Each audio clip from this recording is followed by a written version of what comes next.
자, 오늘 말씀은 시편 42편 말씀인데요. 시편 42편은 시편 제2권의 첫 시죠. 그래서 오늘 부제가 달려 있는데 고라 자손의 시다라고 이렇게 표현이 되어 있습니다. 여러분, 고라 자손은 우리가 알고 있듯이 레위의 증손이자 모세와 아론의 사촌이기도 합니다.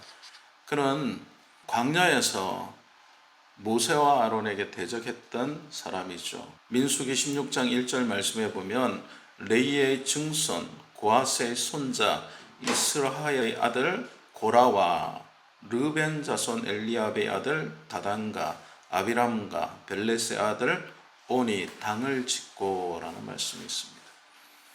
참 성경은 정말 디테일합니다. 이때 모세와 아론을 반역했던 사람들의 개개인의 이름과 지방까지 명시를 해놨어요. 너무 무섭기도 하죠. 그때 당시에 고라는 하나님께서 끔찍한 심판을 내리셔서 전무후무한 저주를 받았죠. 땅이 갈라져서 그뿐만 아니라 그의 관계된 반역했던 모든 사람들이 땅속으로 삼키운 바 되었습니다. 그런데 그 심판의 와중에 성경은 또 아주 중요한 사실을 하나 기록하고 있습니다. 그게 뭐냐면 민수기 26장 11절 말씀인데요. 고라의 아들들은 죽지 아니하였더라 라는 말씀이 있습니다.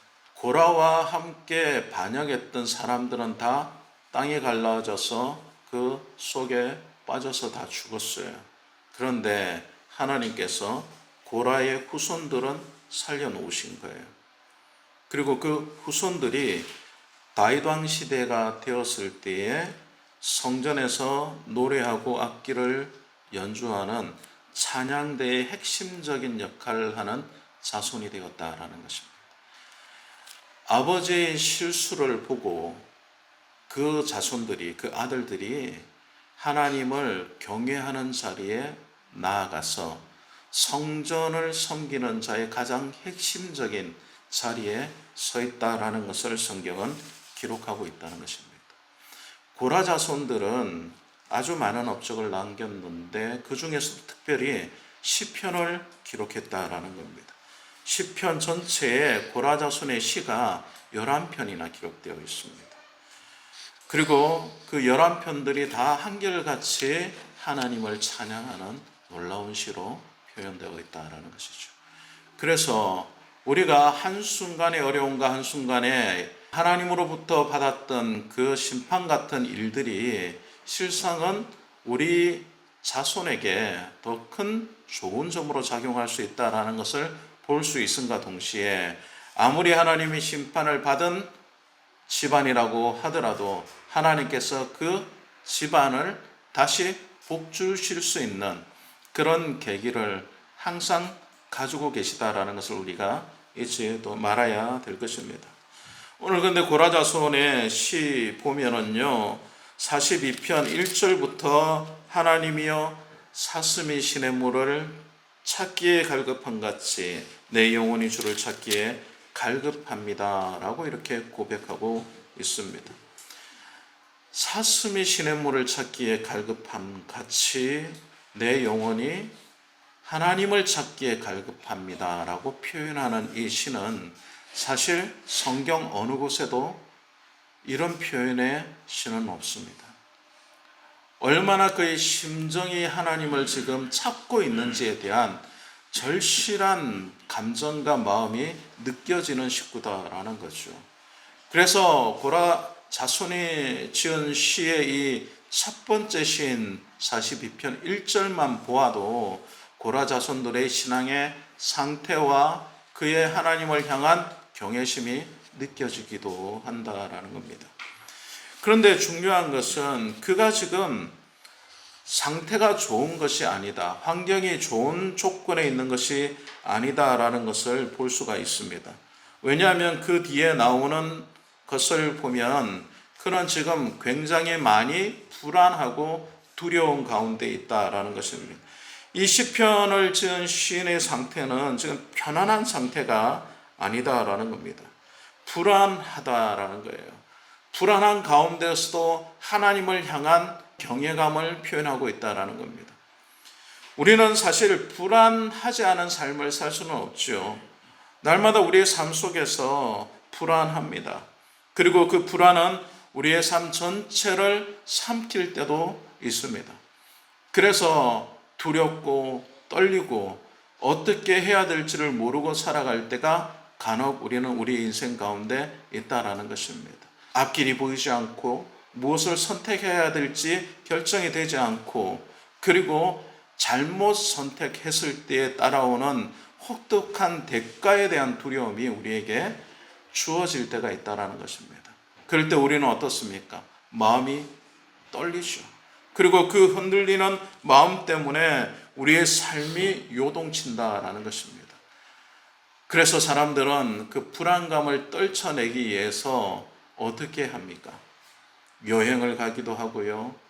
또 자기의 몸을 위하여 즐거움을 추구하기도 합니다. 시간을 선하게 보내는 사람도 있지만 오히려 그 시간에 엉뚱한 것을 찾고 먹고 마시며 그 헛된 시간으로 자기의 삶을 낭비하는 사람들도 생긴다라는 것입니다.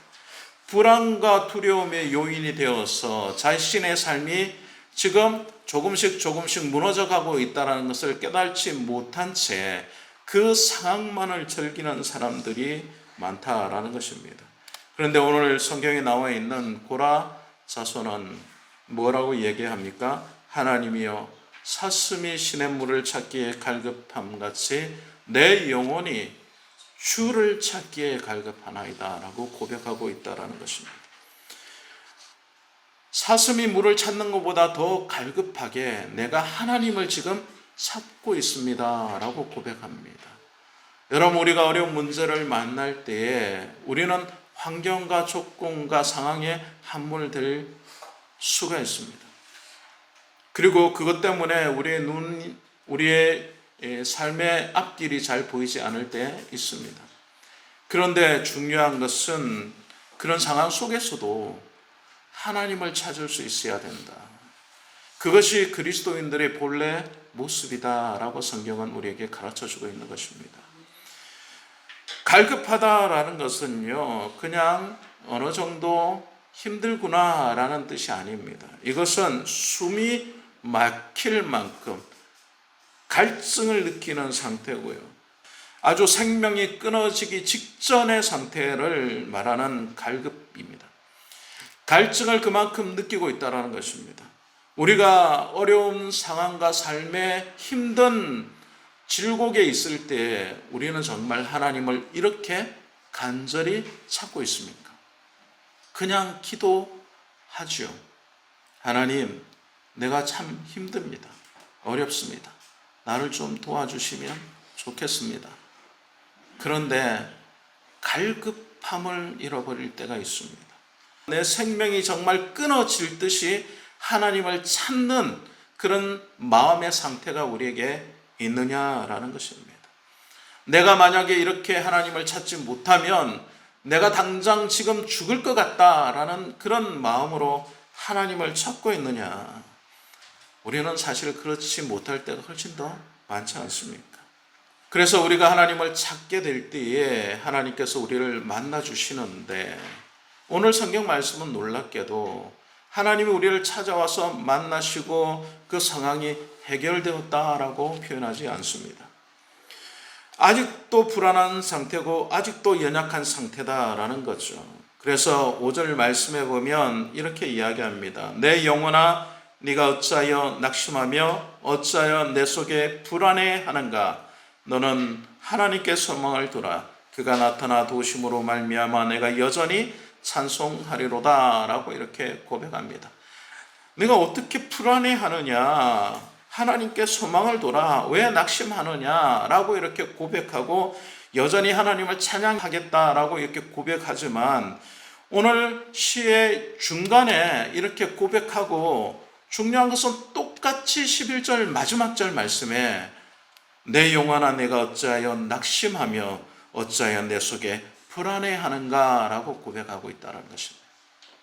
이것을 보아서 지금 시인의 상태는 이 불안의 문제가 현실적으로 환경적으로 해결되지 않았다라는 것을 볼 수 있다는 거예요. 아니, 사슴이 시냇물을 찾고 갈급할 정도로 하나님을 찾고 찾아서 하나님께 간구했다면 하나님께서 이 문제를 해결해 주셔야 되는 거 아닙니까?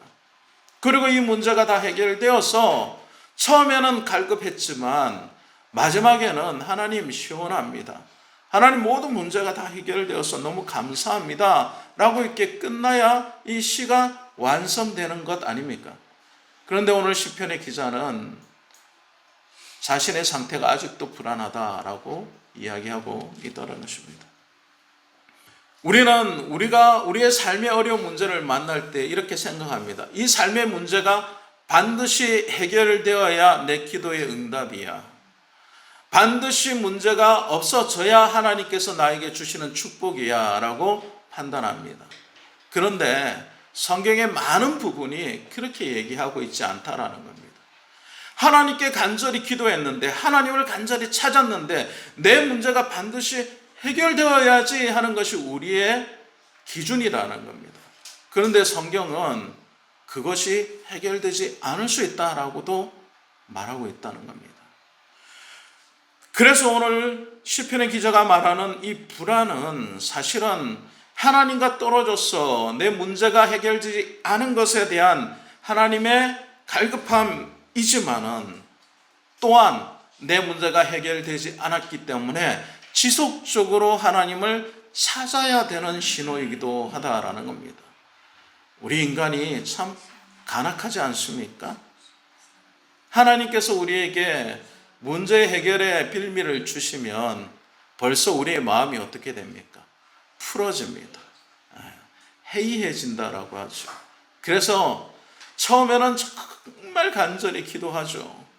그래서 하나님 앞에 나와서 붙들고 하나님 해결해 주십시오. 이거 그냥 넘어가게 해 주십시오. 이 문제가 해결돼야 제가 살 수 있습니다 라고 합니다.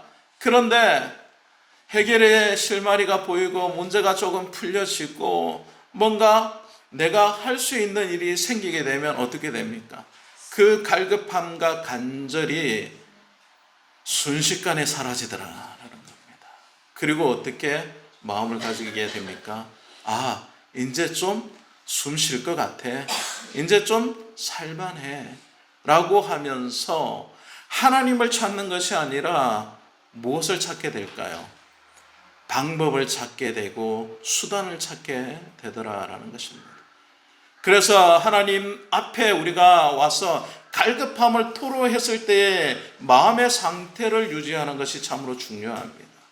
그리고 그런 마음을 가지고 하나님 앞에 끝까지 메어 달리고 함께 갈 수 있어야 된다라는 겁니다. 오늘 시편 기자는 자기가 이 불안의 문제를 하나님께 맡겼더니 하나님이 모든 것을 다 해결해 주셨다라고 말하지 않습니다. 그것은 아직도 여전히 계속되고 있다라고 말하고 있다는 것입니다. 자, 그렇다면 이 시편 기자가 지금 맞닥뜨린 어려움의 문제는 무엇입니까? 불안의 근원은 무엇입니까? 그것은 외부적인 것이 있고 내부적인 것이 있습니다. 외부적인 것이 무엇이냐 하면 2절 말씀에 보면 내 영혼이 하나님 곧 살아계시는 하나님을 갈망하나니 내가 어느 때에 나가서 하나님을 얼굴을 배울까 이렇게 질문을 했습니다. 그리고 하나님 앞에 나와서 부르짖었는데 3절 말씀에 보면 사람들이 종일 내게 하는 말이 내 하나님이 어디 있느냐 하오니, 내가 하나님 앞에 종일 나와서 갈급함으로 부르짖었는데 사람들이 나를 보면서 뭐라고 합니까? 조롱하는 겁니다. 야, 네가 그렇게 간절히 매달리는 하나님이 어디 있어? 네가 그렇게 매달리고 간절히 갈급하게 찾았으면 네 하나님이 문제를 해결해 주셔야 되는 거 아니야? 그런데 너 지금 벌써 기도한 지 얼마나 됐어? 매달린 지 얼마나 되었어? 갈급해한 지 얼마나 되었어? 그런데 하나님 왜 가만히 계셔? 정말 하나님 계신 거 맞아? 라고 지금 하고 있다는 것입니다. 그런데 이 문제뿐만이 아닙니다. 더 문제는 내부적인 상실감도 있다라는 거예요. 외부적인 압력도 정말 견디기 힘든데 4절 말씀에 보면 이 고통을 배가시키는 일이 있습니다. 내가 이전에는 말씀 충만한 거예요. 그래서 나뿐만 아니라 다른 사람들까지도 야, 교회 나와. 예배 드려야 살아. 하나님 말씀 드려야 사는 거야. 문제가 해결되는 거야. 라고 이렇게 말했는데 내가 지금 내 상태가 어떻다는 거예요. 완전히 떨어지고 두렵고 불안한 상태에 맡겨 있으니 과거에 그 했던 일 때문에 내 마음이 어떻게 한다고요? 오히려 상하고 있다라는 거예요. 과거에 좋았던 게 지금 나에게 뭐가 되고 있다는 겁니까? 짐이 되고 있다라는 겁니다. 나 예전에 너무 충만해서, 나 예전에 정말 그칠 것이 없이 하나님을 잘 섬겼어. 그런데 시간이 지나니까 그 과거에 잘 섬겼던, 하나님을 잘 믿었던 것이 나에게 오히려 짐이 되어서 지금 상태하고 비교가 되면서 과거에는 좋았는데, 과거에는 괜찮았는데, 내가 그래도 괜찮은 사람이었는데 지금 내 상태는 뭐야? 라고 이렇게 한탄하게 되었다는 겁니다. 과거의 영광스러운 예배, 성도들과의 교제, 하나님의 임재가 충만했던 그 은혜를 내가 기억하니까 그게 나에게 힘이 되어야 하는데 힘이 되는 게 아니라 뭐가 되고 있는 겁니까? 짐이 되고 있다는 거예요. 더 상실하고 더 어렵고 힘들어지는 상황이 되었다라는 겁니다. 그래서 오히려 더 불안해지고 더 두렵고 더 어려워졌다라고 이야기합니다. 불안과 영적 침체에 있는 사람은요, 이렇게 된다라는 겁니다. 내가 예전에는 괜찮은 신앙인이었는데, 내가 예전에는 교회가 멀게 느껴지지 않았는데, 예전에는 공동체가 부담스럽게 느껴지지 않았는데, 과거에는 은혜가 내가 충만해서 마음속으로 교회 나오기만 해도 기뻤는데 내가 왜 이렇게 되었을까 하면서 오히려 더 나 자신을 비탄한 곳으로 몰아간다라는 것입니다. 사랑하는 여러분, 오늘 시편 기자도 동일한 경험을 우리에게 지금 이야기해 주고 있다는 것입니다. 자, 조금 더 나아가고자 합니다. 5절 말씀을 보면 내 영혼아 네가 어찌하여 낙심하며 어찌하여 내 속에 불안해하는가 라고 이렇게 이야기하고 있습니다.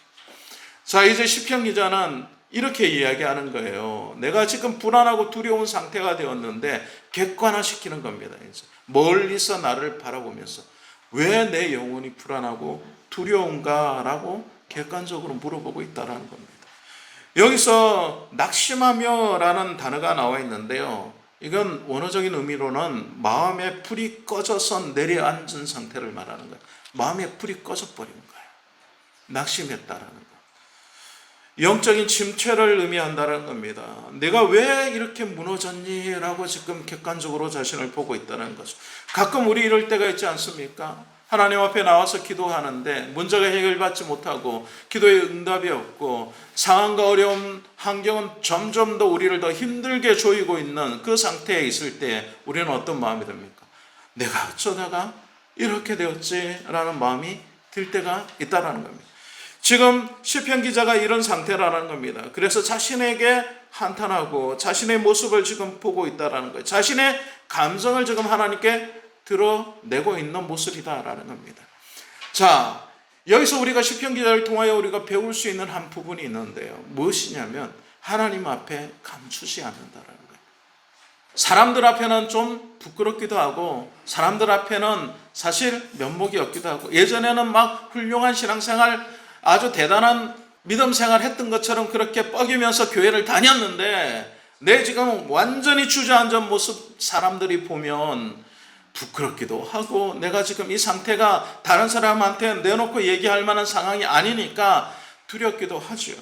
그렇지만 이 시편 기자는 하나님 앞에서만은 정직하게 자신의 불안한 상태를 그대로 보여주고 있다는 겁니다.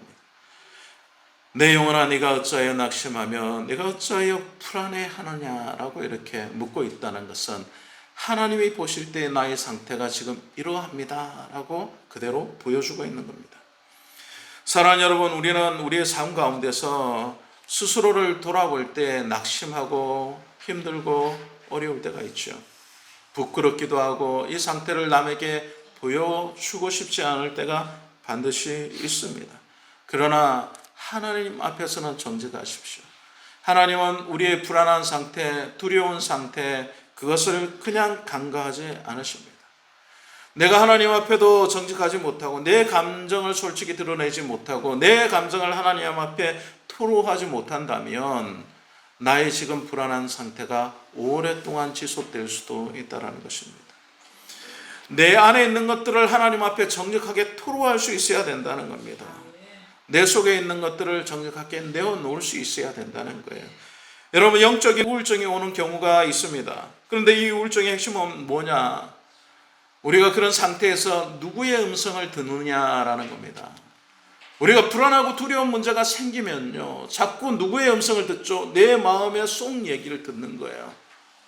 자꾸 자신 없는 얘기를 듣는 거예요. 자꾸 위축되게 만드는 얘기가 들려지는 거예요. 그래서 더 영적으로 침체되게 된다는 겁니다. 자기 자신의 얘기를 듣는 것이 아니라 누구의 얘기를 들을 수 있어야 된다는 것입니까? 하나님의 음성을 들을 수 있어야 된다는 것입니다.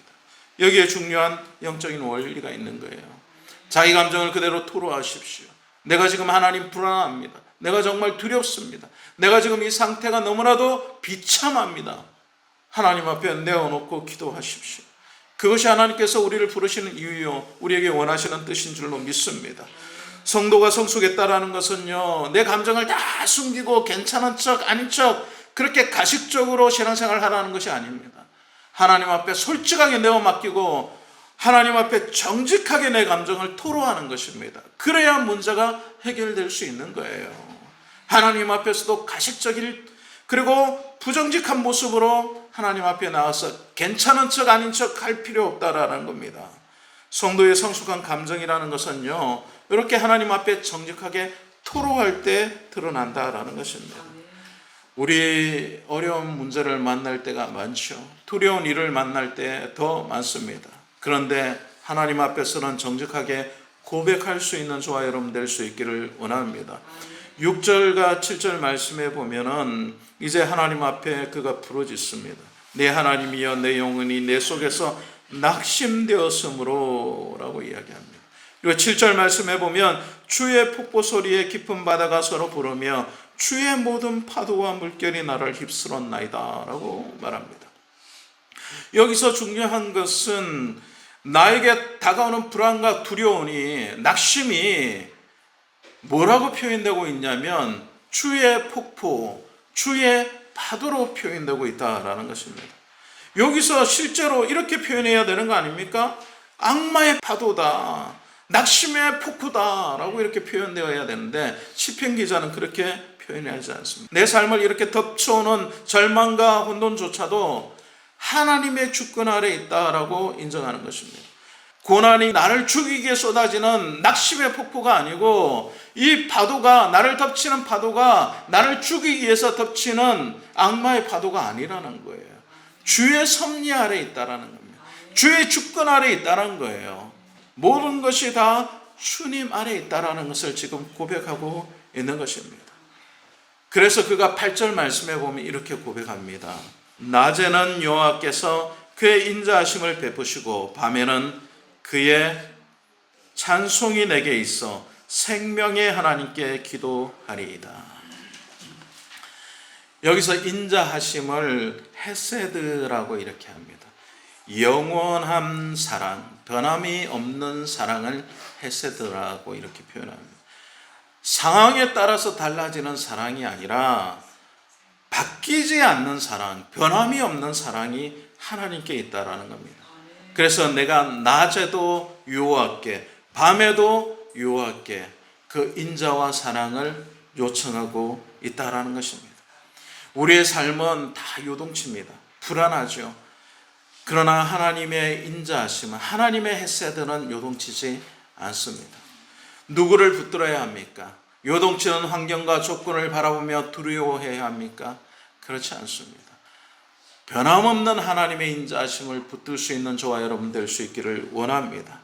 우리의 삶에 불안이 닥쳐올 때 우리가 기억해야 될 것이 있는데요, 그것은 나의 감정, 나의 기분을 의지하지 않는 거예요. 그리고 불안하고 두렵다는 그 감정을 그대로 정직하게 표현할 수 있어야 되는 겁니다. 더 나아가서 하나님의 인자하심을 붙들 수 있어야 된다. 오늘 시편 기자는 그래서 불안한 상태가 지금 잦아지지 않았음에도 불구하고, 두려운 문제가 떠나가지 않았음에도 불구하고 어떻게 고백하고 있습니까? 내가 낮에도 밤에도 하나님의 인자하심을 붙들겠다라고 표현하고 있는 것입니다. 사랑하는 여러분, 그런 믿음이 여러분에게 있기를 원합니다. 두려운 상태를 보고 불안한 마음을 보고 휩쓸려 가지 마시고, 그것이 하나님이 나에게 주시는 파도요, 하나님 나에게 주시는 폭포다라고 받아들일 수 있기를 원합니다. 관점에 따라서 우리는 동일한 상황 속에서도 판단이 달라질 수 있다는 겁니다. 똑같은 관점에, 똑같은 상황에 우리가 휩쓸려 들어가는 것이 아니라 우리의 시선을 하나님께 두게 될 때에 환경과 조건이 변하지 않았음에도 불구하고 우리의 마음 상태가 달라질 수 있다는 것입니다. 불안을 이길 수 있는 힘은 우리의 감정이 아닙니다. 낮에도 밤에도 신실하신 하나님의 인자하심을 붙드는 결단에 있다는 것입니다. 사랑하는 여러분, 여러분의 삶이 하나님의 인자하심을 붙들 수 있는 삶이 될 수 있기를 원합니다. 9절 말씀해 보면 그래서 그는 이렇게 고백합니다. 내 반석이신 하나님께 말하기를 어찌하여 나를 잊으셨나이까? 내가 어찌하여 원수의 압제로 말미암아 슬프게 다니나이까 하리로다. 이제 하나님 앞에, 하나님 내 상태가 이렇습니다.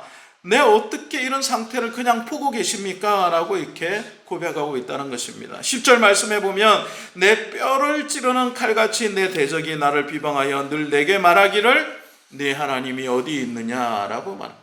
환경과 조건이 지금 좋아져야 되는데 지금 10절까지 왔는데도 불구하고 상황과 조건이 바뀌지 않았다라는 거예요.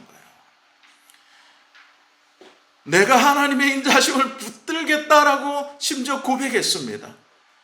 그럼에도 불구하고 바뀌지 않았다. 8절 말씀에 낮에는 여호와께서 그의 인자하심을 베푸시고 밤에는 그의 찬송이 내게 있어 생명의 하나님께 기도하리라 라고 이렇게 고백했던 시인이 지금 9절과 10절에 뭐라고 이야기합니까? 사람들이 계속 나를 뭐라고 이야기해? 네 하나님이 어디 있니? 너 하나도 바뀐 게 없잖아. 너 좋아진 거 하나도 없잖아. 너 기도했는데 결과가 그게 뭐야? 라고 지금 계속 질문하고 있다는 것입니다. 우리의 불안도 마찬가지죠. 상황이 당장 바뀌지 않을 수 있습니다. 감정은 쉽게 나아지지 않을 수도 있다는 것입니다. 그러나 우리가 붙들어야 될 것은 우리의 감정이나 우리의 환경이나 조건이 아니다라는 것입니다. 하나님의 헤세드를 붙들 수 있는 저와 여러분 될 수 있기를 원합니다. 하나님의 인자하심이 있을 때 상황이 바뀌지 않아도 우리의 관점은 달라질 수 있습니다. 불안의 요소가 계속 그대로 있다 할지라도 우리를 흔들 수 없게 된다라는 것입니다. 그래서 성경의 모든 믿음의 인물들은 자신의 환경을 바뀌어달라라고 기도하지 않았습니다. 하나님, 내가 하나님을 끝까지 붙들 수 있도록 도와주십시오. 하나님의 얼굴을, 하나님의 낯을 피하지 않도록 나를 이끌어 주십시오라고 기도했다라는 것입니다. 기도의 방향성이 완전히 다르다는 것입니다. 내가 처음에는 하나님, 내가 너무 힘듭니다. 내 불안이, 내 두려움이 나를 엄습합니다. 나를 너무 힘들게 합니다. 그래서 이 상황과 이 환경을 벗어나고 싶습니다. 개선되고 싶습니다. 그러나 하나님, 개선되지 않을지라도, 불안과 두려움이 나를 엄습한 상태가 지속된다 할지라도 하나님의 인자하심을 붙들겠습니다 라고 이렇게 고백하고 있는 것입니다. 사랑하는 여러분, 이 기도가 어디에 나올까요? 그것은 바로 예수님의 기도에 있지 않습니까? 겟세마네 동산에서 십자가에서 못 박히기 전날 밤에 하나님 앞에 아버지여, 할만하시거든 이 잔을 내게서 떠나가게 하옵소서. 그러나 내 원대로 마옵시고 아버지의 원대로 되기를 원하나이다. 하나님의 인자하심을 붙들고 있는 주님의 기도를 우리가 기억할 수 있어야 될 것입니다. 예수님의 기도는 상황을 변화시키기 위한 기도가 아니라 하나님의 인자하심을 이루기 위한 기도였다라는 것입니다. 우리는 늘 하나님 앞에 기도할 때에 우리의 상황을 변화시켜 주십시오. 우리의 환경을 개선시켜 주십시오. 우리의 문제를 해결해 주십시오라고 기도하지 않습니까? 그렇게 기도하는 것이 나쁘다는 것은 아닙니다.